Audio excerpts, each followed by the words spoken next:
अस्सलाम वालेकुम सजनों बेलियो मित्रों की हाल चाल है। मैं थोड़ा दोस्त मुहम्मद अली खिजर तो तुसी वेखदे हो अपना चैनल पंजाबी वसेब एक नवे विलॉग दे नाल थोड़ी खिदमत च हाज़र हाँ। एक शेयर दे नाल अज दे विलॉग दा आगाज़ करिए। विलॉग नूं एंड तक वेखना है तो जनाब तुहानूं बड़ा मज़ा आने वाला है।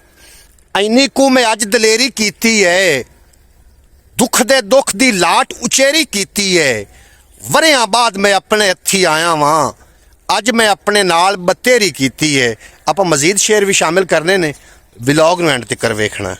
मैं जनाब अपन पैलियां च आया क्योंकि रमज़ान मुबारक की आमद रमज़ान मुबारक आ रहा है। असीं पिंडां थावां ते रहण वाले लोग हैं तो सानू ना बालन का बड़ा मसला आउंदा, लकड़ी का। गैस तो इत्थे खैर है कोई ना, तो मैं अपने मुरबे आया तो मैं लकड़ी बनावी है जनाब तुसीं वेखदे पे हो।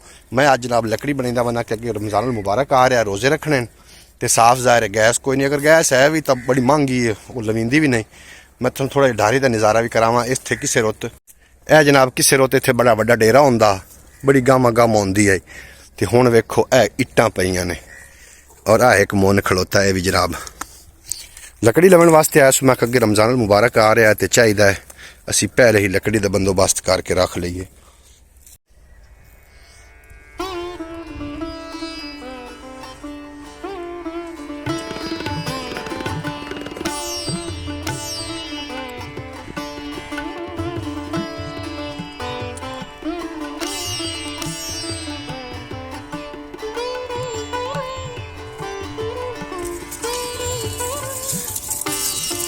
इथे ठाल लाकर ऐसी पर रेडी है तो किसी कंडा लगता है कोई।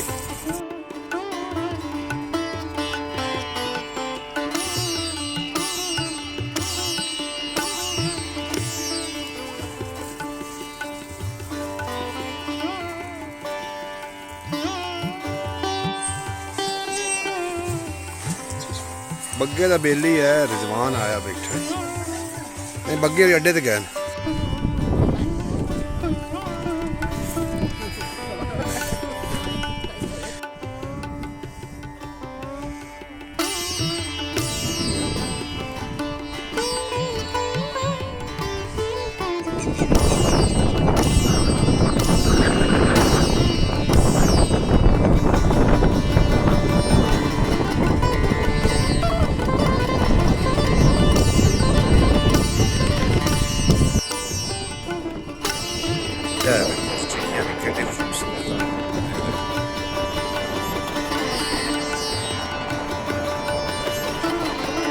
हुण दसो की कह रहे हो? मैं क्या खाना पसंद करोगे? है अपने कोल दूसरा थोड़ा जिहा साइड ते करके ना ओ बना फ्रूट चाट बना मुबशर। हाँ तू नगद ना 20 रुपये की बना ला, 20 की बना ले इसे। हाँ जी हाँ बना ले है नी 20 माई गणे होंदे ते मुड़ गणे देवां अस डोले पीछे लोक गए।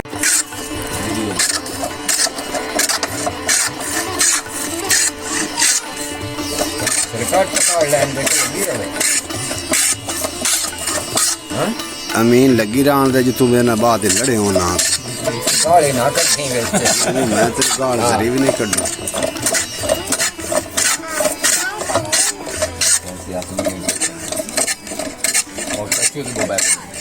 मुर्गर साढ़े लगा